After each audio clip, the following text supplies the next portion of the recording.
ungefanya vipi kuishi katika ndoa kwa kipindi cha miaka 10 bila ya kupata mtoto? Hii ndio hali ya Abdalla Kisao Nyamau na mkewe Sheila Kisao walipitia kwa kipindi cha miaka 10 wakisubiri kwa imani kuwa siku moja watabarikiwa na raha ya kuwa na mtoto. Nilivyoleka kijiji kile nimeishi kwa miaka 10 na after kuolewa nilikuwa na shida ya tumbo tu, kumwa tumbo. Nikazunguka kwa madaktari lakini nilikuwa sijajua shida iko wapi.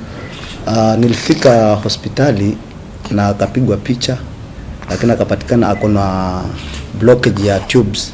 Nimekaa na hiyo shida lakini sasa kupitia hii Sheikh FM na marafiki kushauriwa tukaambiwa kuna Dr. Isaac Madidi.